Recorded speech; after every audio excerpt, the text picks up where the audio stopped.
காலையில் நாங்கள் ஜெபம் செய்வோம். இந்த நாள் வந்து ஒவ்வொருக்காக கத்தருக்கு நாங்கள் நன்றி சொல்வோம். இந்த நேரத்தை தந்ததுக்காக நாங்கள் நன்றி சொல்வோம். எங்களை கத்திரி பார்த்து நாங்கள் அப்புறம் தர்மையானது காலை வேளையிலே. ஹல்லேலூயா, ஸ்தோத்திரம் சுவாமி. நன்றி ஆவியானவரே, வானத்துக்கும் பூமிக்கும் அதிகாரம் உள்ளவரே, இந்த அருமையானது காலை வேளை நன்றில மனதோடு நாங்கள் ஸ்தோத்திரிக்கிறோம். இந்த உலகத்தில் இருப்பவனிலும் எங்களோடு எங்களுக்குள் இருக்கிற நீங்கள் பெரியவராக இருக்கிறீங்க சுவாமி. கத்தாவை முற்றுமா இந்த காலை வேளை வந்திருக்கும் ஒவ்வொரு பிள்ளைகளுக்காகவும் கத்தாவை நாங்கள் ஒப்புக் கொடுக்கிறோம். இதனால் ஆராதனை நம்முடைய கருத்தில் ஒப்புக் கொடுக்கிறோம். அப்பா, நாங்கள் அல்ல, எங்களுக்குள் இருக்கிறவர் நீங்களே பெரியவராக இருக்கிறீங்க சுவாமி. அசைவாடுங்க ஆவியானவரே, வழி நடத்துங்க அப்பா சுவாமி. பிள்ளைகளுடைய தூக்கங்கள் சந்தோஷமாக மாறட்டும் அப்பா. இன்றைய நாளில் என்னென்ன தேவைகளோடு வேதனைகளோடு கூட வந்திருப்பார்களோ எல்லாவற்றுக்கும் மேலாய் நீர் அசைவாடும்படியாக இடைப்படும்படியாக நாங்கள் ஜெபிக்கிறோம். கர்த்தாவை உம்முடைய கருத்தில் ஒப்புக் கொடுக்கிறோம். ஆண்டவரே, ஆராதனை தொடக்கமும் முடிவும் அப்பா நீங்கள் இடைப்படுங்க ஆண்டவரே, வழி நடத்துங்க. இயேசு கிறிஸ்துவின் இனிய நாமத்துக்கு எங்களை தாழ்த்தி உங்களை வைத்து ஜெபம் கேட்கிற நல்ல பிதாவே, ஆமென்.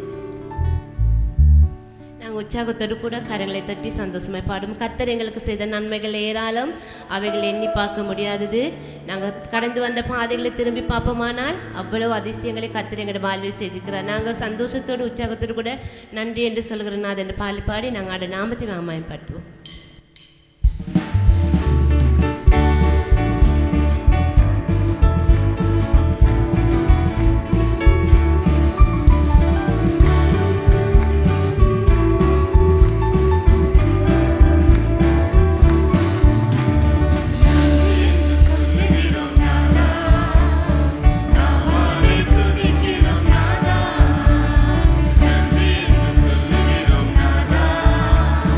Nava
அப்பா உமக்கு ஸ்தோத்திரம் அப்பா. எல்லா சூழ்நிலைகள் மத்தியிலும் ஆண்டவரே உங்களுடைய கரம் எங்களோடு கூட இருந்ததுக்காய் நன்றி. எங்களை நடத்தின கிருபைக்காய் நன்றி ஆண்டவரே சுவாமி. அப்பா உமக்கு ஸ்தோத்திரம். நன்றி ஆவியானவரே, நன்றி பரிசுத்த ஆவியானவரே, உமக்கு நன்றி சுவாமி. நன்றி ஆவியானவரே. அப்பா சுவாமி, எல்லா சூழ்நிலைகளின் மத்தியிலும் ஆண்டவரே அப்பா நீர் எங்களோடு கூட இருந்தீங்க ஐயா. எங்கள் ஒவ்வொருவரோடு கூட இருந்தீங்க சுவாமி. அப்பா நாங்க உமக்கு நன்றி செலுத்துகிறோம். நன்றி பிதாவே.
ராஜ்யமாக இருக்கிறேன்.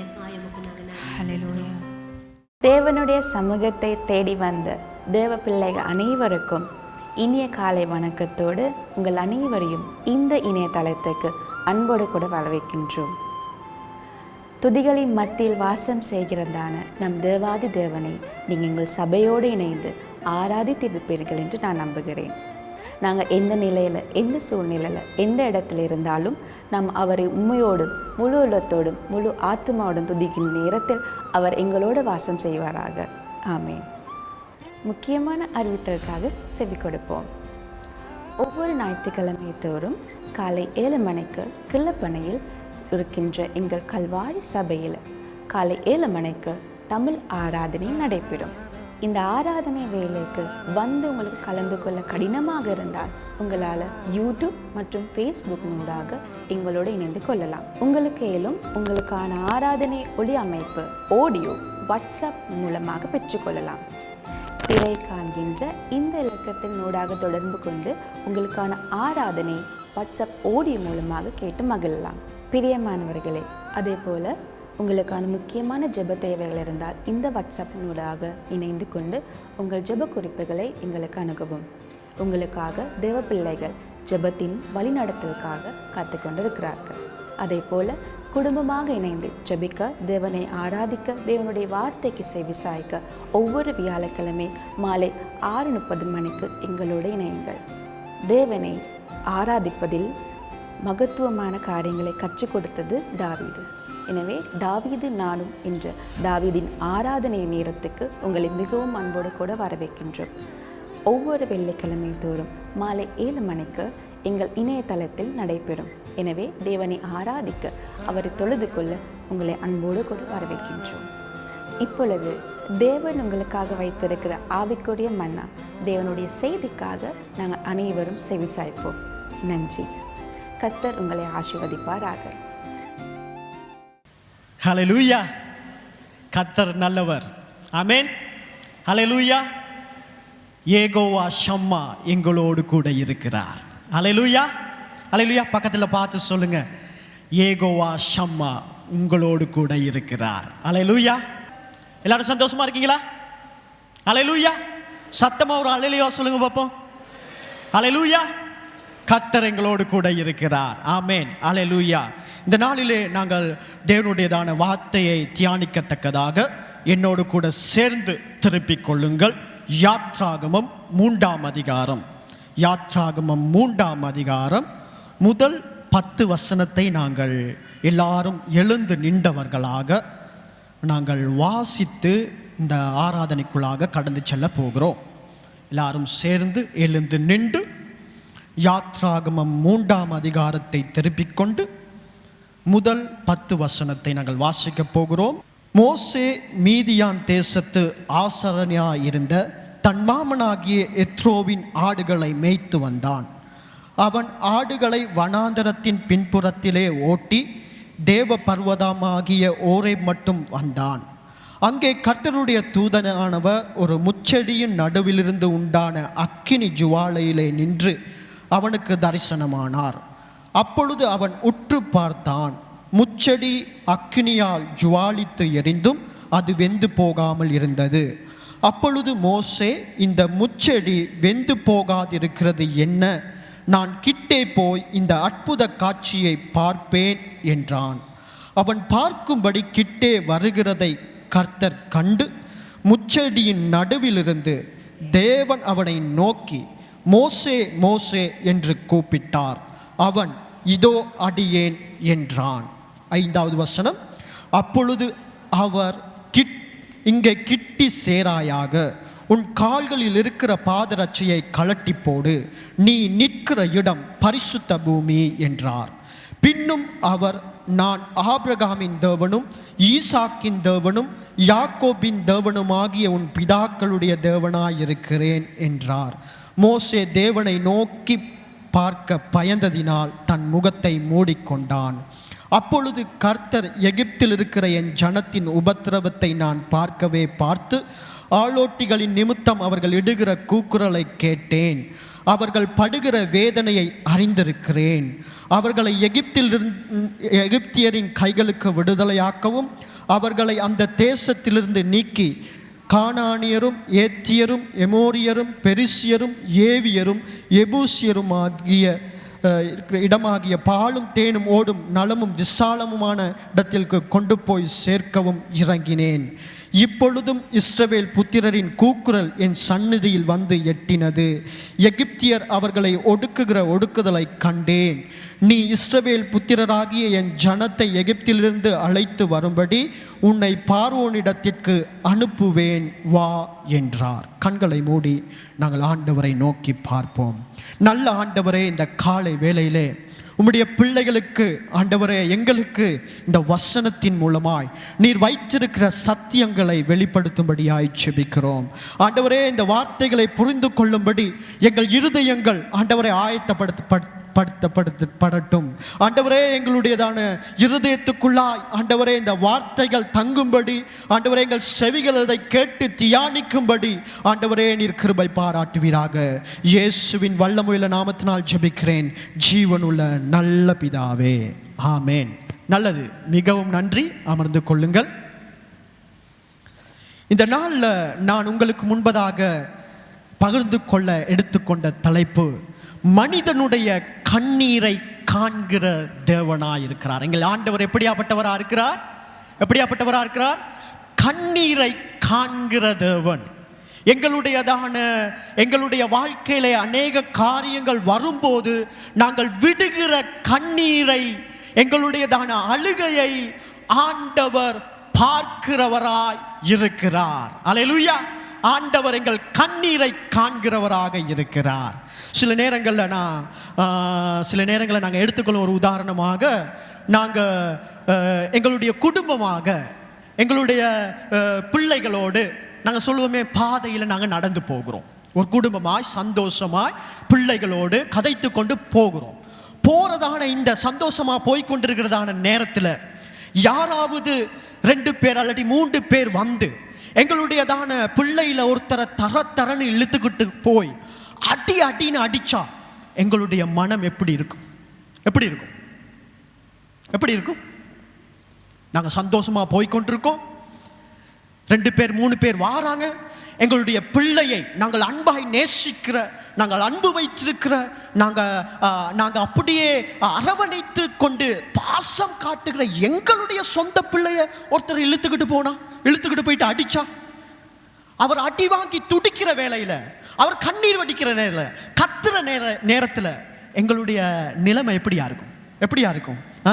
சில நேரங்களில் சிலர் பேர் சொல்லுவாங்க, எங்கள் ரத்தம் கொதிக்கும். ஏன்னா எங்களுடைய பிள்ளையை காப்பாற்றத்தக்கதாக எங்கள் ரத்தம் கொதிக்கும், எங்களுடைய மேலெல்லாம் துடிக்கும். சில நேரங்கள் எங்கள் மேலெல்லாம் துடிக்கும். அந்த பிள்ளையை காப்பாற்றத்தக்கதாக நாங்கள் அங்கும் இங்கும் ஓடி அல்லாடுவோம். எப்படியாவது பிள்ளையை காப்பாற்றி கொள்ளணும்னு நாங்கள் விரும்புவோம்.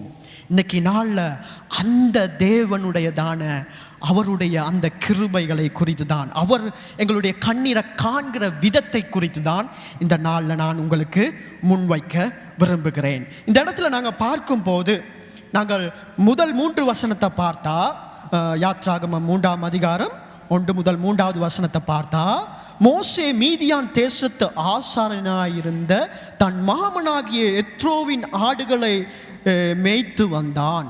அவன் ஆடுகளை வனாந்தரத்தின் பிற்புறத்தில் ஓட்டி தேவ பர்வதமாகிய ஓரை மட்டும் வந்து, அங்கே கர்த்தருடைய தூதனானவர் ஒரு முச்சடியின் நடுவிலிருந்து உண்டான அக்கினி ஜுவாலையில் நின்று அவனுக்கு தரிசனமானார். அப்பொழுது அவன் உற்று பார்த்தான். முச்சடி அக்கினியால் ஜுவாலித்து எரிந்தும் அது வெந்து போகாமல் இருந்தது. அப்பொழுது மோசே, இந்த முச்சடி வெந்து போகாமல் இருக்கிறது என்ன? நான் கிட்டே போய் இந்த அற்புத காட்சியை பார்ப்பேன் என்றான். இந்த சம்பவம் எங்களுடைய வாழ்க்கையில நாங்கள் அடிக்கடியா வாசித்த ஒரு பகுதியா இருக்கலாம். நாங்க சண்டே ஸ்கூல் பிள்ளைகளா இருந்தா இல்லாட்டி வாலிப பிள்ளைகளா இருந்தா சண்டே ஸ்கூல் காலத்துல இருந்து எங்க டீச்சர்ஸ்மார் அடிக்கடியாக சொல்லி கொடுத்த ஒரு சம்பவம். நாங்க அடிக்கடியாக இதை டிவிகளிலே இல்லாட்டி நாடகங்களிலே பார்த்த சம்பவம், நாங்கள் படித்த சம்பவம் இந்த சம்பவம். இந்த பின்னணியை பார்க்கும்போது மோசே எங்களுக்கு நல்லாக தெரியும். எகிப்திலே அடிமைகளாய் வாழ்ந்து கொண்டிருந்ததான ஜனங்களாகிய ஒரு நபருக்கு பிறந்ததான மகன்தான் இந்த மோசே. இந்த மோசே பார்வோனுடைய அரமனையில் 40 வருஷம் வாழுகிறார். 40 வருஷம் ஒரு ராஜகுமாரனாக, ஒரு இளவரசனாக எகிப்திய தேசத்திலே எப்படி எபிரேயருடைய பிள்ளையாக இருந்தாலும் பார்வோனுடைய குமாரத்தியினால் எடுத்து வளர்க்கப்படுகிறதினாலே அரமனையிலே வாழ்ந்து வந்ததான ஒரு நபராக இந்த மோசே இருந்தார். இந்த மோசையை நாங்கள் பார்க்கும்போது தங்களுடைய சகோதரருக்கு விரோதமா 2 பேர் எழும்பி சண்டை போடுகிறதான நேரத்தில் தங்களுடைய சகோதரர்களை காப்பாற்றத்தக்கதாக, தங்களுடைய சகோதரரை மீட்டுக் கொள்ளத்தக்கதாக அந்த எகிப்தியனை கொலை செய்து போடுகிறார். இந்த கொலை செய்து போட்ட செய்தி யாருக்கு? பார்வோனுக்கு போய்விட்டது என்கிறதை அறிந்த இந்த மோசே மீதியானுக்கு தப்பி ஓடுகிறார். தப்பி ஓடி அங்கு எத்ரோ என்கிறதான தேவ மனுஷனோடு கூட சேர்ந்து கொள்கிறதை நாங்கள் பார்க்கிறோம். அவருடைய மகளை திருமணம் முடித்ததை நாங்கள் வாசிக்கிறோம். இதற்கு முன்பதான பகுதியிலே நாங்கள் வாசித்தா தொடர்ந்து நாங்கள் பார்க்கும்போது இந்த எத்ரோவுடையதான ஆடுகளை மேய்த்து கொண்டு 40 வருஷம் எகிப்திலே இந்த மீதியானிலே அவர் என்ன செய்கிறாரு? 40 வருஷம் அங்கு வாழ்ந்து கொண்டு வருகிறத நாங்க பார்க்கிறோம். இப்படிதான் ஒரு நாள் இவர் என்ன செய்யறாரு? இந்த ஆடுகளை மேய்த்து கொண்டு இந்த ஆடுகளை தேவ பர்வதமாகிய ஓரேப் மட்டும் வந்த போது அங்க ஒரு சம்பவத்தை காணுகிறார். என்ன சம்பவம்? அங்கு ஒரு முச்செடி, ஒரு செடி எரிந்து கொண்டிருக்கிறது. அந்த செடி எரிந்து கொண்டிருக்கிறது, அது வேகவில்லை, அது எரிந்து கொண்டு மாத்திரம் இருக்கிறது. இந்த அற்புதமான காட்சியை, இந்த அதிசயமான காட்சியை சில நேரங்களில் அது ஒரு வனாந்திர பகுதியாக இருக்கிறதுனால திடீர் அங்கங்கெல்லாம் தீப்பிடிச்சு எரியும். அதனால ஆனா இந்த விஷயம் ஒரு விசேடமான நிகழ்ச்சி. அதாவது இது மற்ற மாதிரில தீப்பிடிச்சு எரியிற மாதிரில இல்ல. வெயில் நேரங்கள்ல இந்த செடி எரிந்து கொண்டிருக்கிறது, ஆனா என்ன செய்யல? வெந்து போகவில்லை. அதுதான் அற்புதம், அதுதான் அதிசயம். அதை பார்க்கும்படி கிட்ட போகும்போதுதான் ஆண்டவர் மோசேயோடு கூட அந்த செடியின் மத்தியிலிருந்து பேசுகிறத நாங்கள் பார்க்கிறோம். நாங்கள் 4வது வசனத்தை 5வது வசனத்தை வாசிக்கும் போது, அவன் பார்க்கும்படி கிட்டே வருகிறதை கர்த்தர் கண்டார். முச்செடியின் நடுவிலிருந்து தேவன் அவனை நோக்கி மோசே மோசே என்று கூப்பிட்டார். அவன் இதோ அடியேன் என்றான். அப்பொழுது அவர், இங்கே கிட்டி சேராயாக, உன் கால்களில் இருக்கிற பாத ரட்சையை கழட்டி போடு, நீ நிற்கிற இடம் பரிசுத்த பூமி என்றார். இந்த இடத்தில் அன்பார்ந்தவர்களே, மோசேக்கு ஆண்டவர் தன்னுடைய பரிசுத்தத்தை வெளிப்படுத்துகிறார். அல்லேலூயா, அல்லேலூயா. எங்களுடைய ஆண்டவர் யாராயிருக்கிறார்? நீங்களும் நானும் தொழுது கொள்கிற ஆண்டவர் யாராயிருக்கிறார்? பரிசுத்தமான தேவனாயிருக்கிறார். அல்லேலூயா. எங்கள் ஆண்டவர், நீங்களும் நானும் நமஸ்கரிக்கிற தேவன் பரிசுத்தர், பரிசுத்தர், பரிசுத்தர். எனவேதான் வெளிப்படுத்தல் புத்தகம் சொல்லுகிறது, 4 ஜீவன்கள் ஓயாமல் ஆண்டவரை பரிசுத்தர் பரிசுத்தர் என்று போற்றுகிறதான வேளையிலே 24 மூப்பர்கள் தங்களுடையதான தலையில் இருக்கிறதான பொற்கிரீடத்தை கழட்டி ஆண்டவருக்கு முன்பதாய் வைத்து தாளே விழுந்து பரிசுத்தமுள்ள தெய்வத்தை தொழுது கொள்ளுகிறார்கள் என்பதாக வெளிப்படுத்தல் புத்தகம் சொல்லுகிறது. நீங்களும் நானும் ஆராதிக்கிற இந்த தேவன் கல்லோ மண்ணோ மரமோ செடியோ கொடியோ அல்ல. நீங்களும் நானும் ஆராதிக்கிற ஆண்டவர் பரிசுத்தமுள்ளவர். உங்களையும் என்னையும் பரிசுத்தமாக்குகிற தேவனாயிருக்கிறார். உங்களையும் என்னையும் படைத்த தேவனாயிருக்கிறார். நீங்களும் நானும் ஆராதிக்கிற அந்த தேவன் பரிசுத்தர் பரிசுத்தர் பரிசுத்தராயிருக்கிறார். அதை தான் இந்த இடத்திலே மோசேக்கு வெளிப்படுத்துகிறதை நாங்கள் பார்க்கிறோம்.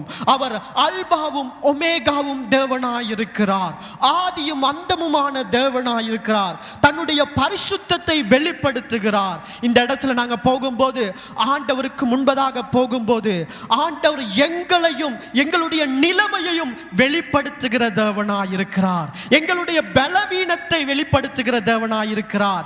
எங்களுடையதான குறைகளை வெளிப்படுத்துகிற தேவனாயிருக்கிறார். அவருக்கு முன்பதாக போகும்போது அவர் எங்களை அவருக்கேற்ற பரிசுத்தர்களாக மாற்ற விரும்புகிறவராக இருக்கிறார். இந்த இடத்துல ஆண்டவர் சொல்றார், உன் கால்களில் இருக்கிற பாத ரட்சையை நீ கழட்டி போடு, காரணம் நீ நிற்கிற இடம் பரிசுத்த பூமி. ஆண்டவர் அவ்வளவுக்கு பரிசுத்தம் உள்ள தேவனாய் இருக்கிறார். இந்த இடத்துல நாங்க 6வது வசனத்தை பார்க்கும்போது, 6வது வசனத்தை நீங்க வாசிப்பீங்களா இருந்தா நாங்க பார்க்கிறோம், பின்னும் அவர், நான் ஆபிரகாமின் தேவனும் ஈசாக்கின் தேவனும் யாக்கோபின் தேவனுமாகிய உன் பிதாக்களுடைய தேவனாயிருக்கிறேன் என்றார். மோசே தேவனை நோக்கி பார்க்க பயந்ததினால் தன் முகத்தை மூடிக்கொண்டான். இரண்டாவதாக நாங்க ஆண்டவர் தன்னுடைய பரிசுத்தத்தை முதலாவது வெளிப்படுத்தினார் என்கிறத நாங்க பார்த்தோம். இரண்டாவது, ஆண்டவர் தன்னை யார் என்பதாக இந்த இடத்துல வெளிப்படுத்துகிறார். ஆண்டவர் சொல்றார் மோசே பார்த்து, நான் யார்? நான் ஆபிரகாமின் ஈசாக்கின் யாக்கோபின் தேவனாயிருக்கிறேன். நான் யார்? ஆபிரகாம், ஈசாக்கு, யாக்கோபின் தேவனாயிருக்கிறேன். உன் முற்பிதாக்களின் தேவனாயிருக்கிறேன். நான் ஆதியும் அந்தமுமானவராயிருக்கிறேன்.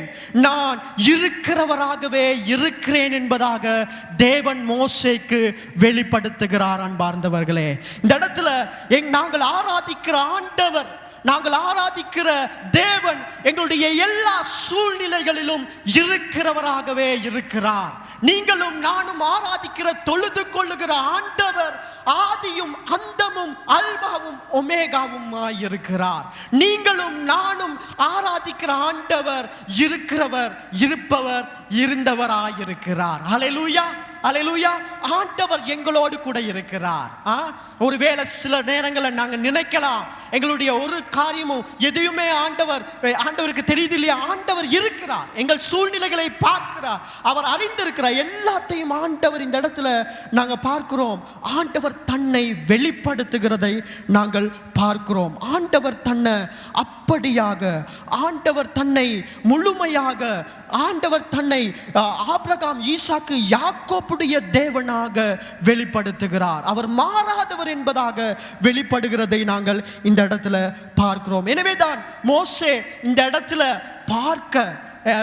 இந்த மோசே ஆண்டவரை பார்க்க பயந்ததினால் முகத்தை மூடிக்கொண்டார்னு சொல்லி நாங்க இந்த இடத்துல பார்க்கிறோம். அன்பார்ந்தவர்களே, நாங்க பார்த்தா மூன்றாவதாக நாங்க பார்க்கும்போது, நாங்க 7வது 8வது நாங்கள் 7வது வசனத்திலிருந்து 9வது வசனம் வரைக்கும் வாசித்தா, நாங்கள் அப்பொழுது கர்த்தர், எகிப்தில் இருக்கிற என் ஜனத்தின் உபத்திரவத்தை நான் பார்க்கவே பார்த்து, ஆளோட்டிகளின் நிமித்தம் அவர்கள் இடுகிற கூக்குரலை கேட்டேன். அவர்கள் படுகிற வேதனையை அறிந்திருக்கிறேன். அவர்களை எகிப்தியரின் கைகளுக்கு விடுதலையாக்கவும், அவர்களை அந்த தேசத்திலிருந்து நீக்கி கானானியரும், ஏத்தியரும், எமோரியரும், எபூசியரும், ஏவியரும், எபூசியருமாய் இருக்கிற இடமாகிய பாலும் தேனும் ஓடுகிற நலமும் விசாலமான தேசத்துக்கு கொண்டு போய் சேர்க்கவும் இறங்கினேன் என்பதாக ஆண்டவர் இந்த இடத்துல சொல்லுகிறதை நாங்கள் பார்க்கிறோம். எங்கள் ஆண்டவர் இந்த இடத்துல, ஆண்டவர் மனிதனோடு ஏற்படுத்துகிற தொடர்பை ஆண்டவர் இந்த இடத்துல மோசேக்கு வெளிப்படுத்துகிறார்.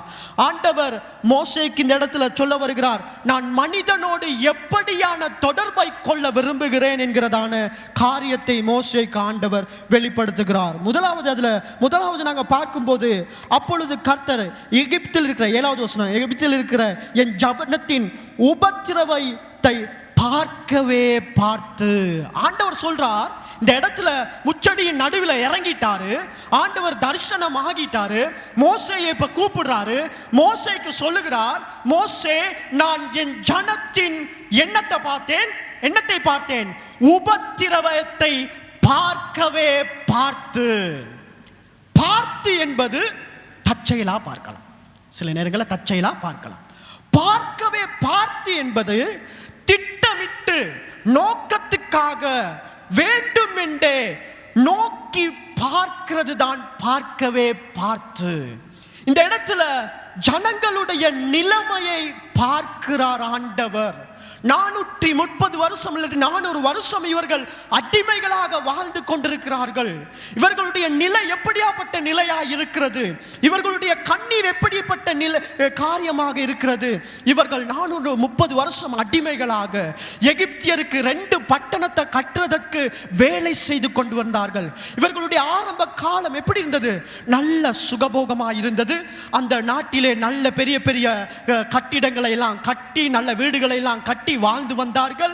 திடீரென்று யோசேப்பை அறியாத ஒரு பார்வோன் ராஜாவாக மாறுகிறார். அவர் நிமித்தம் அந்த ராஜா பார்க்கிறார், எங்கேயோ இருந்து வந்தவங்க நம்ம நாட்டில் நல்ல நல்ல இடங்கள்ல இருக்கிறாங்க, நல்ல நல்ல ஆக்களா இருக்கிறாங்க, பெரிய பெரிய ஆக்களாக இருக்கிறாங்க. இவங்களை இப்படியே விட்டா என்ன நடக்கும்? எங்களுடைய நாட்டில் எங்களுடைய ஆக்களுக்கு வாழ முடியாதுன்னு சொல்லி அவர்களை என்ன செய்கிறார்கள்? அவர்களை அடிமைப்படுத்த ஆரம்பிக்கிறார்கள். பார்வோன் அடிமைப்படுத்த ஆரம்பிக்கிறான். பார்வோன் என்ன செய்யறான்? அவர்களுக்கு இருந்ததான வீடுகளை எல்லாம் இடித்து போடுகிறதான காரியங்களை நாங்க வேத ஆராய்ச்சியாளர்கள் மூலமாக பார்க்க முடியும். அவர்கள் வீடுகளை எல்லாம் இடித்து போட்டு அவர்களை குடிசைகளை கட்டி குடிசைகளுக்குள்ளாக தள்ளும்படி அடிமைத்தன வாழ்க்கைக்குள்ளாக கட்டாயப்படுத்தி அனுப்புகிறான். சுகபோகமாய் இந்த நாட்டில் பல வருஷ காலமாய் வாழ்ந்தவர்கள் இப்பொழுது அடிமைகளாக மாற்றப்படுகிறார்கள். இந்த நிலைமையில அவர்கள் அந்த பட்டணத்தை கட்டுவதற்கு வேலை செய்ய வேண்டியதாக இருக்கிறது. நாங்கள் பார்த்தா, வேத ஆராய்ச்சியாளர்கள் சொல்லுகிறபடி நாங்கள் தேடி பார்த்தா அவர்கள் அந்த பட்டணத்தை கட்டும்படி செங்கல் அறுக்க வேண்டிய சூழ்நிலை இருந்தது. விடிய சூரியன் உதித்த உடனே அவர்கள் செல்ல வேண்டும் செங்கல் அறுப்பதற்கு. அவர்கள் போயிட்டு அதில் ஒரு கூட்டத்தினர் மண் வெட்டுவார்கள். சில பேர் அந்த மண்ணை சுமந்து கொண்டு வருவார்கள். சில பேர் என்ன செய்வாங்க? அந்த செங்கல் செய்கிறதான இடத்திலே கொட்டுவார்கள். அந்த இடத்திலே கொட்டி அச்சில போட்டு செங்கல் செய்வார்கள். அதை தூக்கி கொண்டு போயிட்டு காய வைக்கணும். அதை காய வச்சதை கொண்டு போயிட்டு கட்டிடம் கட்டுகிற இடத்துக்கு கொடுக்கணும். எப்படியான வேலை சொன்னா அவர்களுடைய வாழ்க்கையை கசப்பாக்கினார்கள். அவ்வளவுக்கு கொடுமை. சாப்பிட இல்லாதபடி சாப்பிட கொடுக்கப்பட தண்ணி இல்லை, சாப்பிட இல்லை, வேலை ஓய்வெடுக்க இயலாது, சுகமில்லாட்டி வீட்டில் இருக்க இயலாது. தங்களுடைய பிள்ளைகளுடைய எதிர்காலங்கள் எல்லாம் இருளாகிய சூழ்நிலை, மந்தமாகிய சூழ்நிலை, வாழ்க்கையில கசந்து போய் ஏன் வாழ்கிறேன் என்கிற அந்த நிலை. சில வேத ஆராய்ச்சியாளர்கள் சொல்லுகிறபடி அநேகர் அந்த காலகட்டத்திலே தங்களுடையதான இந்த வேலையை செய்ய முடியாதபடி, தங்கள் வாழ்க்கையிலே ஜீவிக்க சந்தோஷமா இல்லாதபடி அவர்கள் தற்கொலை செய்து கொண்ட சூழ்நிலைகளையும் நாங்கள் இந்த காலகட்டத்தில் நாங்கள் ஆராய்ந்து பார்க்கலாம். இப்படியான சூழ்நிலைகளிலே வாழ்ந்தவர்கள், தங்கள் எதிர்காலம் மங்கி போய் வாழ்ந்தவர்கள், தங்கள் நிலை அடுத்ததா எங்களுடைய நிலை என்னவாக மாறும் என்று தெரியாமல் வாழ்ந்தவர்கள், எந்த நாளும் அழுகையும் கண்ணீரும், சிறியவர் முதல் பெரியவர் வரைக்கும் அடிமைத்தன வாழ்க்கை, வேலை, படிப்பு இல்லை, தங்களுடையதான சந்தோஷம் இல்லை, விளையாட்டு இல்லை, நிம்மதி இல்லை, எல்லாவற்றையும் துளைத்து கொண்ட நேரம் வாழ்க்கையில். இந்த இடத்துல அவர்கள் இரவு நேரம் மாத்திரம்தான், அந்த சூரியன் மறைவிலிருந்து மறுநாள் சூரியன் உதிக்கும் வரைக்கும் மட்டும்தான் அவர்களுடைய வாழ்க்கையா இருந்தது. இந்த காலை வேளையில ஒரு வேலை, இந்த காலை வேளையில நாங்களும் இதே போல ஒரு துன்பமான உபத்திரவத்துக்குள்ளாக கடந்து போகலாம். சில நேரங்களில் எங்களுடையதான துன்பங்கள் யாருக்கு நான் போயிட்டு சொல்லுவேன்? என்ற நிலை யாருக்கு புரியும்? என்னுடைய சூழ்நிலை யாருக்கு தெரியும்? என்னுடையதான வேதனையை யார் பார்ப்பார்கள் என்று நீங்கள் புலம்பிக் கொண்டு ஒருவேளை இந்த இடத்துல அமர்ந்திருக்கலாம். என்னுடையதான என்னை நோக்கி பார்க்க யார் இருக்கிறார்? என் கவலையை யாருக்கு தெரியும் என்று சொல்லி யோசிச்சு கொண்டிருக்கலாம். எங்களுடைய கஷ்டப்படுகிறதான அந்த சூழ்நிலை, நீங்க பிள்ளைகளுக்காக கஷ்டப்படுகிற காரியம், உங்கள் குடும்பத்துக்காக கஷ்டப்படுகிற காரியம், உங்களுடைய வாழ்க்கையில நீங்கள் தவிக்கிற தவிப்பு யாருக்கு தெரியும் என்று சொல்லி இந்த காலை வேளையிலே நீங்கள் அமர்ந்து சோர்ந்து இருக்கலாம். அன்பார்ந்தவர்களை, ஒரு காரியத்தை மறந்து போக கூடாது. அன்று இஸ்ரவேல் ஜனங்களுடையதான உபத்திர உபத்திரவத்தை நோக்கி பார்த்த அதே பரிசுத்தம் உள்ள தேவன், அதே தன்னை மோசேக்கு வெளிப்படுத்தின ஆண்டவர் உங்களுடைய நிலையை இந்த காலை வேளையிலே பார்க்கவே பார்த்து கொண்டிருக்கிறார். ஹல்லேலூயா. உங்களுடைய நிலை யாருக்குமே சொல்லல. சில நேரங்களில் உங்களுடைய அறைக்கு மாத்திரமே உங்களுடைய கண்ணீர் தெரியும். சில நேரங்களில் உங்களுடையதான அந்த அந்த அந்த நீங்கள் நித்திரை கொள்ளுகிறதான அந்த தலகாணிக்கு மட்டும்தான் சில நேரங்களில் சில காரியங்களை சொல்லியிருப்பீங்க. சில நேரங்களில் நீங்கள் ஆண்டவருக்கு முன்பதாக கதறி கதறி கதறி ஜெபிக்கிற ஜெபத்தை ஆண்டவர் பார்க்கவே பார்க்கிறார். உங்களுடைய பிள்ளைகளுடைய எதிர்காலத்துக்காக உங்களுடையதான வாழ்க்கையிலே நீங்கள் பலதரப்பட்ட சூழ்நிலைக்குள்ளாக போய் இப்படியாப்பட்ட நிலையை நான் யாரிடத்திலே சொல்லுவேன் என்று சொல்லுவீர்கள் என்றால், இந்த காலை வேளையிலே அந்த அந்த இஸ்ரவேலுடைய நிலைமையை பார்த்தவர் உங்களுடையதான எல்லா சோக சூழ்நிலையையும் எங்களுடைய எல்லா துக்கங்களையும் பார்க்கவே பார்க்கிறவராயிருக்கிறார். பக்கத்துல பார்த்து தைரியப்படுத்தி சொல்லுங்க, எங்களுக்காக ஆண்டவர் உங்களை நோக்கி பார்க்கவே பார்க்கிறான்னு சொல்லுங்க. ஹல்லேலூயா. பக்கத்துல பார்த்து சொல்லுங்க, ஆண்டவர் பார்க்கவே பார்க்கிறார். இந்த இடத்துல நாங்க ரெண்டாவதா பார்த்தா ஆண்டவர் சொல்லுகிறார், நான் உன் நிலைமையை பார்க்கவே பார்த்தேன். அடுத்து சொல்லுகிறார், பார்க்கவே பார்த்தேன், எகிப்தில் இருக்கிற என் ஜனத்தின் உபத்திரவத்தை நான் பார்க்கவே பார்த்து ஆலோட்டிகளின் நிமித்தம் அவர்கள் இடுகிற கூக்குரலை கேட்டேன். எங்கள் ஆண்டவர் பார்க்கவே பார்க்கிறவராக இருக்கிறார். அடுத்து எங்களுடைய கூக்குரலை கேட்கிறதவனாய் இருக்கிறார். அல்லேலூயா, அல்லேலூயா. எங்களுடைய கூக்குரலை கேட்கிற ஒரே ஒரு ஆண்டவரை நீங்களும் நானும் அப்பாவாய் கொண்டிருக்கிறோம். அல்லேலூயா. ஆண்டவர் இந்த இடத்துல சொல்றார், மோசே, நான் என் ஜனத்தினுடைய கூக்குரலை கேட்டேன். இந்த காலை வேளையிலே ஆண்டவர் அந்த கூக்குரலை கேட்கிறார்.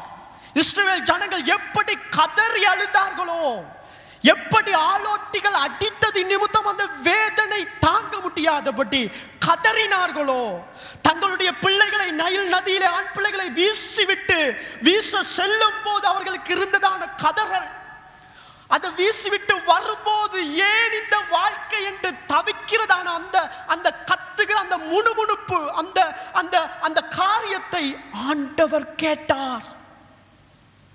பார்வோனுக்கு விளங்கல, பக்கத்தில் உள்ளவங்களுக்கு விளங்கல, சில நேரங்கள்ல ஆண்டவருக்கு விளங்கி விட்டது. அன்பார்ந்தவர்களே, இந்த இடத்துல நாங்க பார்க்கிறோம், எங்களுடையதான ஆண்டவர் எங்களுடைய கதறலை கேட்கிறதவனாயிருக்கிறார். எங்கள் உள்ளத்திலிருந்து வருகிற அந்த சத்தத்தை ஆண்டவர் அறிந்திருக்கிறார். எங்கள் இருதய துடிப்போடு கூட நாங்கள் முணுமுணுக்கிற அந்த காரியத்தை எங்களுடைய வாழ்க்கையிலே எங்கள் தேவைக்காக, எங்களுடையதான பிரச்சனைக்காக ஆண்டவரே ஆண்டவரேன்னு சொல்லி கூப்பிடுகிறதை ஆண்டவர் கேட்டுக்கொண்டிருக்கிறார். நீங்க நினைக்கலாம், ஒருவேளை என்னுடைய சத்தத்தை யாருமே கேட்கவில்லை, என்னுடையதான சத்தத்துக்கு யாருமே மறு உத்தரவு கொடுக்கவில்லை, என்னுடைய பேச்சு எடுப்பட மாட்டேங்குதுன்னு சொல்லி ஒரு வேளை நீங்க இந்த இடத்துல அமர்ந்திருக்கலாம். என்னுடைய பேச்சு முன்ன மதிக்கல இல்ல, நான் வேலை செஞ்ச காலத்துல என்னுடைய பேச்சை மதிச்சாங்க, நான் நல்லா இருந்த காலத்துல என்னுடைய பேச்சை கேட்டாங்க, நான் நல்லா இருந்த காலத்துல எனக்கு மரியாதை கொடுத்தாங்க, எனக்கு என்னுடையதான வார்த்தைக்கு கீழ்ப்படிஞ்சாங்க, இப்ப என்ன கணக்கே எடுக்கிறாங்கன்னு சொல்லி ஒரு வேளை யோசிச்சு கொண்டு இருக்கிறீங்களா? என்ற நிலைமைய என்னுடையதான அந்த ஏக்கத்தின் சத்தம் யாருக்கு கேட்கும் என்று தவித்துக் கொண்டு அமர்ந்திருக்கிறீர்களா? அன்பார்ந்தவர்களே, இந்த காலை வேளையிலே நீங்களும் நானும் ஆராதிக்கிற அந்த ஆண்டவர் மெய்யான தேவனாய் இருக்கிறார். அந்த ஆண்டவர் இந்த காலை வேளையில நீங்க எந்த சூழ்நிலையில இந்த இடத்துல அமர்ந்திருந்தாலும், உங்களுடைய பக்கத்தில் இப்பொழுது அமர்ந்திருக்கிறவருக்கு உங்களுடைய நிலைமை தெரியாவிட்டாலும், இப்பொழுது நீங்கள் இருக்கிறதான சூழ்நிலையை சார்ந்தவர்களுக்கு உங்களுடைய நிலைமை தெரியாவிட்டாலும், உங்களுடைய பொஸ்க்கு உங்களுடைய நிலைமை தெரியாவிட்டாலும், உங்களுடைய மனைவிக்கோ கணவனுக்கோ பிள்ளைகளுக்கோ உங்களுடையதான அந்த நிலைமை தெரியாவிட்டாலும், அந்த கதறுதல் தெரியாவிட்டாலும், நானும் நீங்களும் ஆராதிக்கிற அந்த இயேசு, அந்த தேவன் உங்களுடைய கூக்குரலை இப்பொழுது கேட்கிறார். விசுவாசிக்கிறீங்களா? விசுவாசிக்கிறீங்களா? கைகளை தட்டி நன்றி செலுத்துவோமா ஆண்டவருக்கு? ஹல்லேலூயா, ஹல்லேலூயா. எங்களுடைய நிலைமையை கேட்கிற ஒரு தேவனை ஆராதிக்கிறோம். இஸ்ரவேலுடையதான அந்த கூக்குரலை கேட்ட ஆண்டவர் இன்று கேட்கிறார். அம்மா, அப்பா, இன்று கேட்கிறார். நண்பர்களே, இன்று கேட்கிறார். சகோதரர்களே, பயப்பட வேணாம், கலங்க வேணாம். உங்களை தட்டி சொல்லுங்க, உன்னுடைய குரலை கேட்கிற ஒருத்தர் இருக்கிறார். உன்னுடைய சத்தத்தை கேட்கிற ஒருத்தர் இருக்கிறார். உன்னுடைய கதறலை கேட்கிற ஒருத்தர் இருக்கிறார். அவர்தான் உன்னை விடுதலையாக்குகிற தேவாதி தேவனாகிய கர்த்தர். ஹல்லேலூயா, ஹல்லேலூயா. இந்த இடத்துல ஆண்டவர் மோசேயை பார்த்து சொல்லிட்டார், மோசே, நான் என் ஜனத்தை பார்க்கவே பார்த்துட்டேன், அவர்களுடைய நிலைமையை கேட்டுட்டேன், அடுத்து அவர்களுடைய நிலைமையை அறிந்திருக்கிறேன் என்பதாக மூன்றாவதாக ஆண்டவர் சொல்லுகிறதை நாங்கள் பார்க்கிறோம். அந்த இடத்துல நாங்கள் வாசிக்கும் போது அவர் சொல்லுகிறார், அவர்கள் நிலைமையை அறிந்திருக்கிறேன். அவர்களுடைய நிலைமையை அறிந்திருக்கிற ஆண்டவர். சில நேரங்கள்ல எங்களுடைய நிலைமை யாருக்குமே விளங்காது. எங்களுடைய மனசுல இருக்கிற காரியம் யாருக்குமே தெரியாது. எங்களுடைய உள் மனிதனுக்குள்ளாக இருக்கிற உணர்வுகள் யாருக்குமே புரியாது. எங்களுடையதான நாங்கள் உயிர் கொடுத்து நேசிக்கிறவர்களுக்கு கூட சில நேரங்கள்ல எங்களுடைய ஹார்ட்பீட், அந்த உள் துடிப்பு, அந்த நிலைமை புரியாது, புரிய வைக்கவும் மேலாது, புரிஞ்சு கொள்ளவும் முடியாது சில நேரங்கள்ல. ஆனால் நீங்களும் நானும் ஆராதிக்கிற ஆண்டவர் எங்கள் உணர்வுகளை புரிந்து கொண்ட ஆண்டவராயிருக்கிறார்.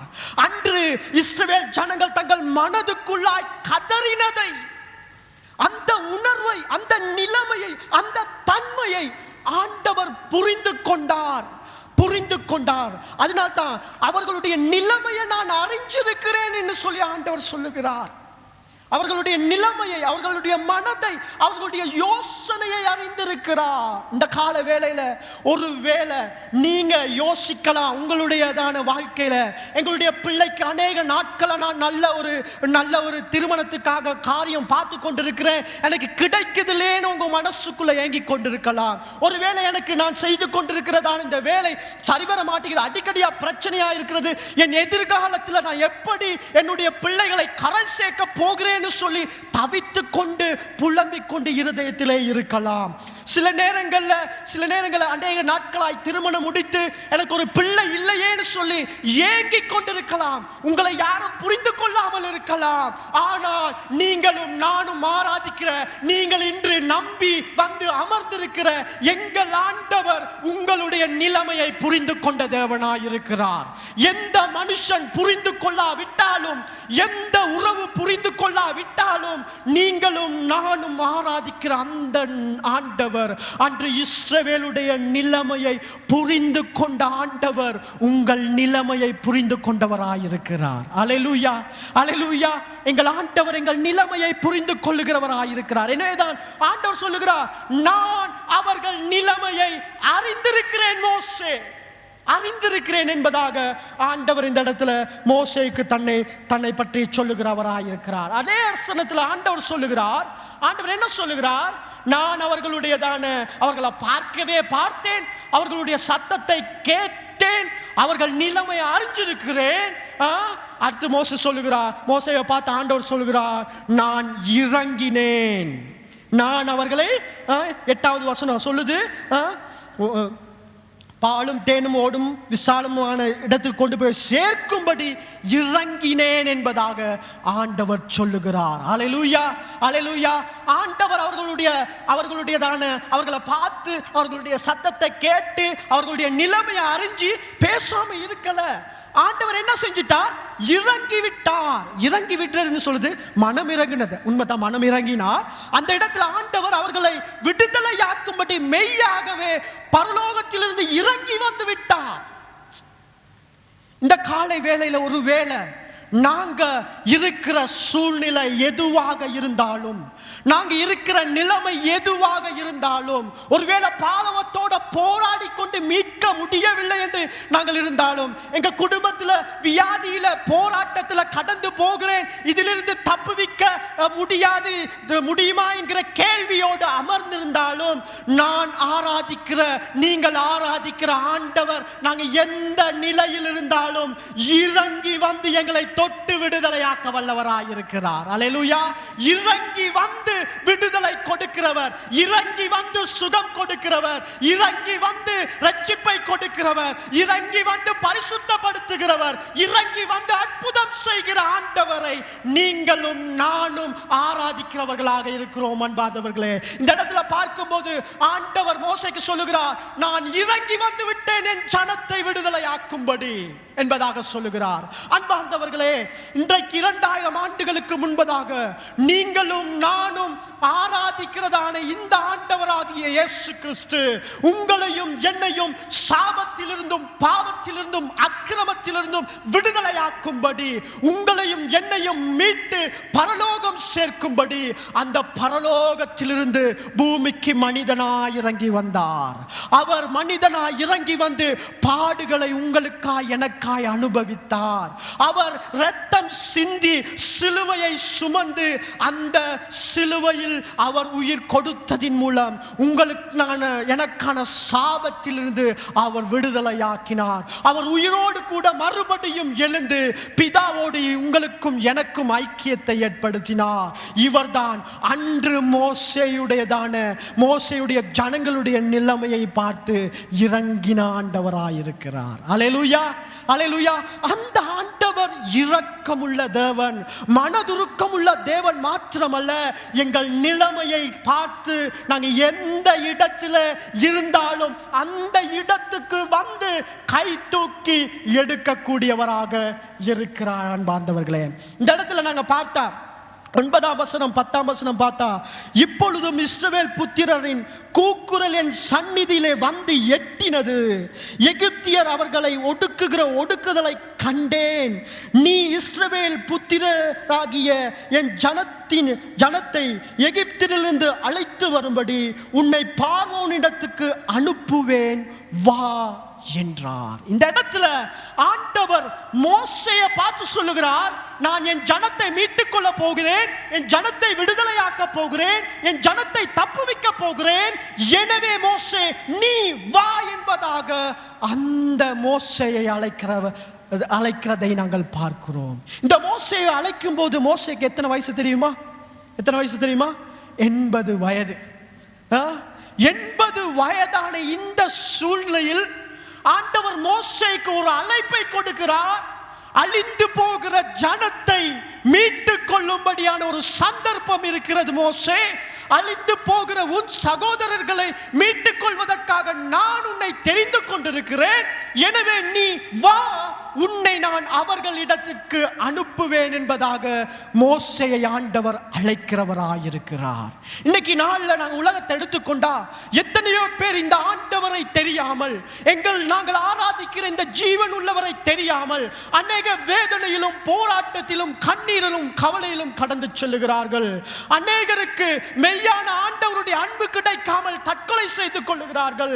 இன்று அநேகர் தேவனை அறியாமல், தேவனை தெரியாமல் கண்ணீரிலும் கவலையிலும் வாழ்ந்து கொண்டிருக்கிறார்கள். பிரியமானவர்களே, உங்களுக்கும் எனக்கும் ஆண்டவர் மிகப்பெரிய பொறுப்பை கொடுக்கிறார். இன்று அழிந்து போகிற அநேகரை ஆண்டவருக்குள்ளாய் கொண்டு வரும்படி நீங்களும் நானும் புறப்பட்டு போய் ஆண்டவருடைய அன்பை சுவிசேஷமாய் சொல்ல வேண்டியதான கடமையிலே நீங்களும் நானும் அமர்த்தப்பட்டிருக்கிறோம். அன்பார்ந்தவர்களே, ஆண்டவர் உங்களையும் என்னையும் அந்த தவிக்கிற ஜனங்களிடத்திலே, அந்த கண்ணீர் வடிக்கிற ஜனங்களிடத்திலே, அந்த கதறுகிற ஜனங்களிடத்திலே, எதிர்காலத்தை துளைத்துக் கொண்டு வாழுகிற ஜனங்களிடத்திலே அனுப்பும்படியாக தேடிக்கொண்டிருக்கிறார். அன்பார்ந்தவர்களே, இந்த இடத்துல நான் உங்களுக்கு ஒரு சவாலை கொடுக்க விரும்புகிறேன். அன்று 80 வயதிலே தனக்கு வயசு போனதான அந்த சூழ்நிலையிலும் கூட மோசே இந்த இடத்துல ஆண்டவர் அழைக்கிறத நாங்க பார்க்கலாம். ஒருவேளை நாங்க நினைக்கலாம் எங்களுக்கு வயசு போயிடுச்சு, வாலிபர்கள் இருக்கிறாங்க, அவங்க செய்வாங்கன்னு சொல்லிட்டு ஊழியங்கள்.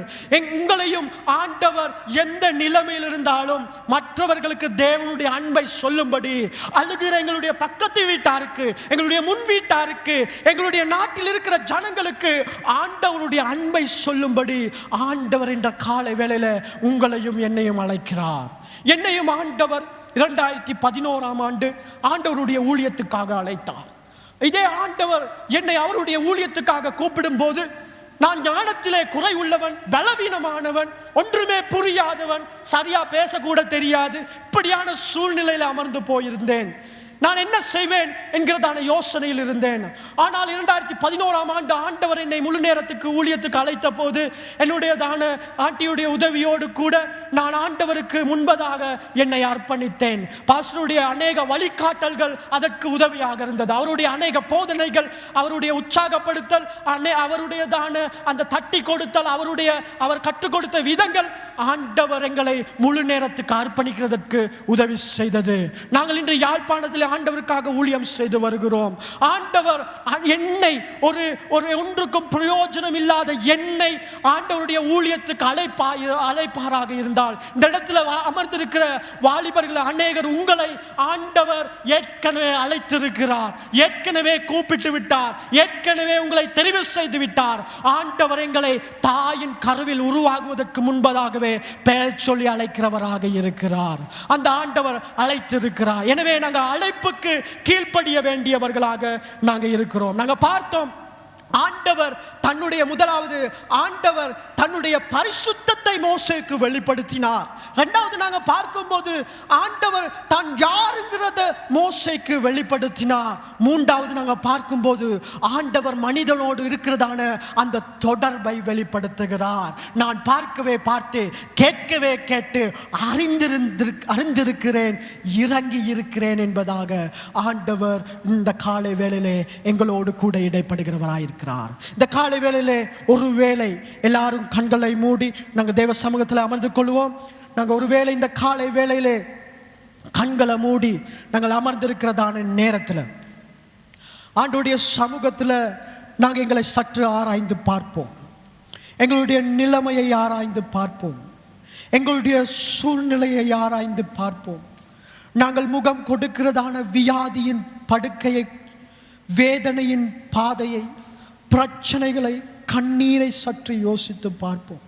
ஒருவேளை நாங்கள் இதுவரைக்கும் நினைச்சு கொண்டு வந்திருக்கலாம், யார் எங்களை யாரு பாப்பா, எங்களுடைய சத்தத்தை யாரு கேட்பா, எங்களுடைய நிலைமையை யாரு அறிவா, எங்களுக்காக யாரு வழக்காடுவா, எங்களுக்காக யாரு இறங்குவான்னு சொல்லி இந்த காலை வேளை ஒருவேளை யோசிச்சு கொள்ளலாம். நீங்க கண்களை மூடுங்க, அங்கெங்கும் பார்க்க வேண்டாம். இது ஆவியானவர் உங்களோடு கூட இடைப்படுகிற நேரமாயிருக்கிறது. கர்த்தருடைய ஆவியானவர் எங்கள் மேல் இருக்கிறவராயிருக்கிறார். கர்த்தருடைய கிருபை எங்கள் மேலாய் இருக்கிறது. இந்த காலை வேளையிலே நீங்கள் அப்படியே சற்று யோசித்து பாருங்கள். உங்களுடைய நிலைமையிலே உங்களை தாங்கிக் கொள்ள, எங்களை தாங்கிக் கொள்ள, எங்களுடைய முதுவை தடவி கொடுக்க, எங்களை தட்டி கொடுக்க யாரும் இல்லை என்று தவித்து கொண்டு இந்த காலை அமர்ந்திருப்பீர்கள் என்றால் இந்த நல்ல செய்தி உங்களுக்கு தான். இந்த ஆண்டவருடையதான நல்ல வார்த்தை உங்களுக்கு தான். இந்த நல்ல வசனம் உங்களுக்கு தான். ஆண்டவர் உங்களோடு தான் இடைப்பட்டு கொண்டிருக்கிறார். உங்கள் பிரச்சனையோடு கூட ஆண்டவர் இடைப்பட்டு கொண்டிருக்கிறார். உங்களுடைய நிலைமையோடு கூட ஆண்டவர் இடைப்பட்டு கொண்டிருக்கிறார். உங்களுடைய தவிப்போடு கூட ஆண்டவர் இடைப்பட்டு கொண்டிருக்கிறார். இந்த நேரத்தில் ஆண்டவரை நோக்கி பார்ப்போமா? ஆண்டவரை நோக்கி பார்த்து ஆண்டவருடைய முகத்தை நோக்கி பார்த்து ஹல்லேலூயா, ஹல்லேலூயா, ஹல்லேலூயா, ஹல்லேலூயா. நாங்கள் எல்லாரும் சேர்ந்து அப்படியே எழுந்து நின்றவர்களாக ஹல்லேலூயா ஆண்டவருடையதான பாதத்தை, ஆண்டவருடைய முகத்தை அப்படியே நோக்கி பார்ப்போம். உங்களோடு பேசுகிற வேற சத்தங்களுக்கு நீங்கள் இடம் கொடுக்க வேண்டாம். உங்களுடையதான சூழ்நிலையை நீங்கள் நோக்கி பார்க்க வேண்டாம். உங்களுடைய நிலைமைகளை நீங்கள் நோக்கி பார்க்க வேண்டாம். ஆண்டவரை மாத்திரம் நோக்கி பாருங்கள். இந்த சில வினாடிகள் மிக முக்கியமானது. ஆண்டவருக்கும் உங்களுக்கும் இடையிலான நேரம் அந்த நேரம். ஆண்டவர் உங்களோடு கூட இடைப்பட விரும்புகிற நேரம் இந்த நேரம். ஹalleluya ஹalleluya.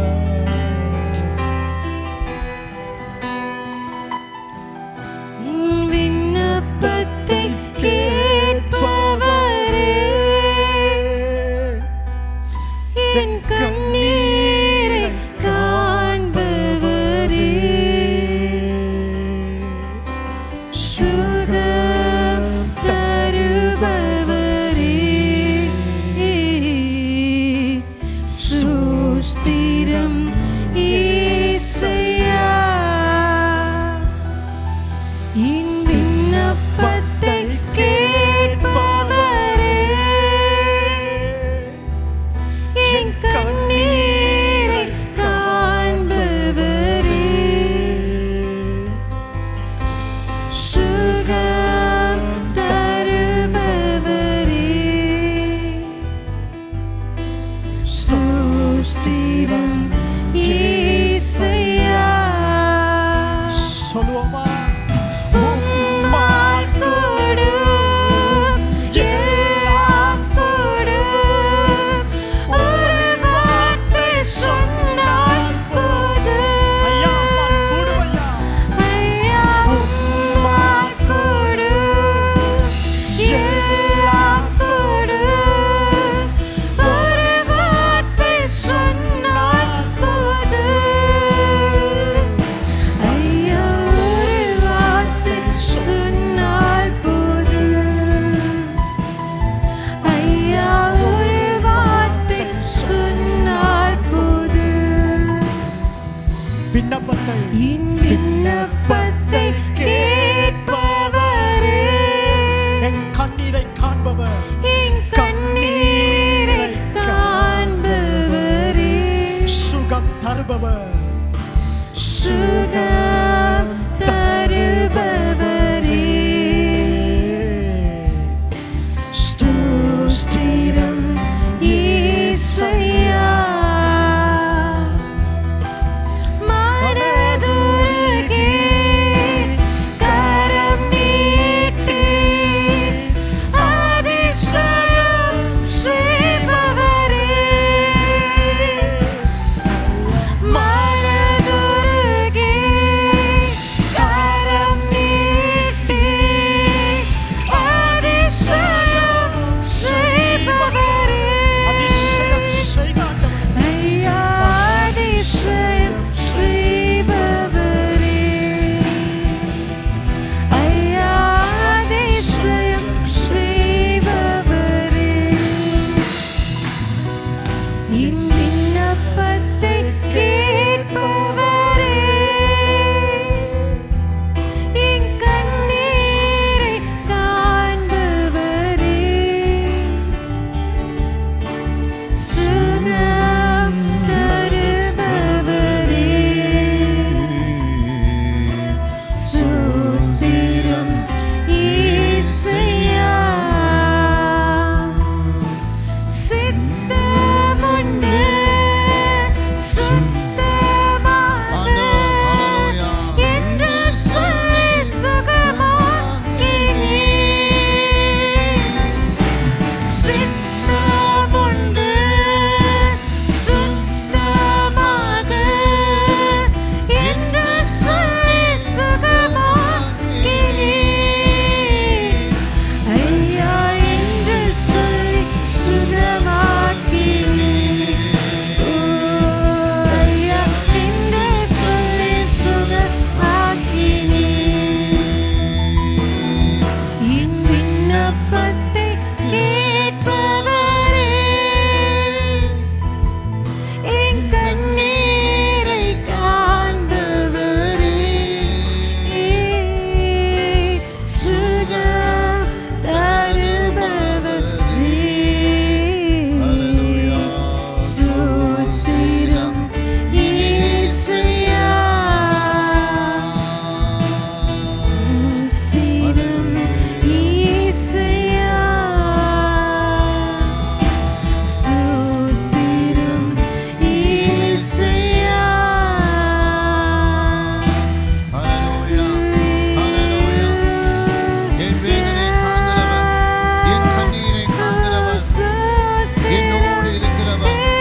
என்னை வழி நடத்துகிறவர் என் தேவன். ஹல்லேலூயா. இப்பொழுது எங்களோடு இருக்கிறார். ஹல்லேலூயா. எங்கள் மத்தியில் ஆசீர்வாடி கொண்டிருக்கிறார். ஹல்லேலூயா. ஹல்லேலூயா. ஆண்டவருக்கு சொல்லுவோம், ஆண்டவரே அப்பா சுவாமி அந்த வார்த்தை படி ஆண்டவரே நீர் சுவாமி நான் போகிறதான நிலைமை, நான் இருக்கிறதான நிலைமை, நான் எந்த சூழ்நிலையில எந்த சவால் மத்தியில எந்த வேதனை மத்தியில அப்பா சுவாமி நான் கடந்து சென்றாலும் நீர் என்னை கண்டு என்னை ஆசீர்வதிக்கிறவனாக இருக்கிறேன். ஹல்லேலூயா. அன்று இஸ்ரவேல் ஜனங்களை தூக்கி சுமந்து வழிநடத்தின தேவன் இப்பொழுது எங்களையும் தூக்கி சுமக்க ஆவலோடு காத்து கொண்டிருக்கிறவனாக இருக்கிறார். ஹல்லேலூயா. தாய்மார்களே, உங்களுடைய வாழ்க்கையில் இருக்கிறதான ஏதாவது ஒரு கண்ணீர், ஒரு கவலை, ஒரு வேதனை உங்களுடைய மனதை ஆட்டி படைக்கிறதா இருந்தால், ஒரு சோதனை, ஒரு துன்பம், ஒரு துயரம் உங்களுடைய வாழ்க்கையில இப்பொழுது இருவிக் கொண்டிருக்கிறதா இருந்தால் கர்த்தருக்கு முடியும் அதிலிருந்து உங்களை விடுவிக்க. ஹல்லேலூயா. என் தேவனுக்கு முடியும், என்னை படைத்த தேவனுக்கு முடியும் என்னை விடுவித்து என்னை தூக்கி சுமந்து மலை போல இருக்கிறதான துன்பங்கள் ஆண்டவர் பனி போல மாற்றத்தக்கதான வல்லவராக ஆசீர்வாடி கொண்டிருக்கிறவராக இருக்கிறார். ஹல்லேலூயா. ஆகவே இந்த தேவனை நோக்கி நாங்கள் பார்ப்போமாக.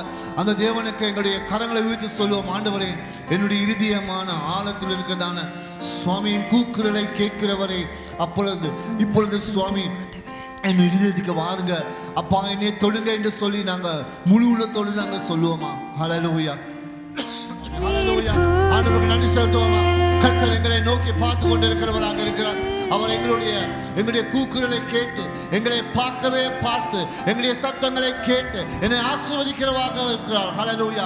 அந்த தேவனை நோக்கி நாங்கள் சொல்லுவோம், ஆண்டவரே என்னை நான் உமக்கு அர்ப்பணிக்கிறேன் ஆண்டவரே சுவாமி. ஹல்லேலூயா. கர்த்தாவே இந்த காலை வேளையில சுவாமி இந்த வார்த்தைக்காக நாங்கள் நன்றி செலுத்துகிறோம்.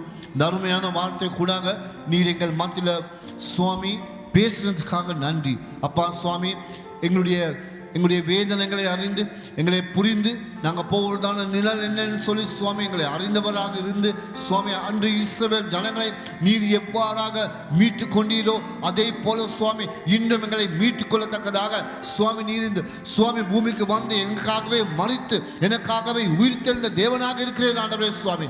நீர் எங்களோடு இருக்கும் பொழுது சுவாமி நாங்கள் ஏன் கலங்குகிறோம், நாங்கள் ஏன் பயப்படுகிறோம், நாங்கள் ஏன் சுவாமி வாழ்க்கை தோல்வடைந்தவராக இருக்கிறோம். கர்த்தர் எனக்கு நிச்சயமாக அந்த வெற்றியின் தைரியத்தையும் தருகிறவர் என்று சொல்லி நாங்கள் சுவாமி உண்மை நாம் துதிக்கிறோம், ஆராதிக்கிறோம்.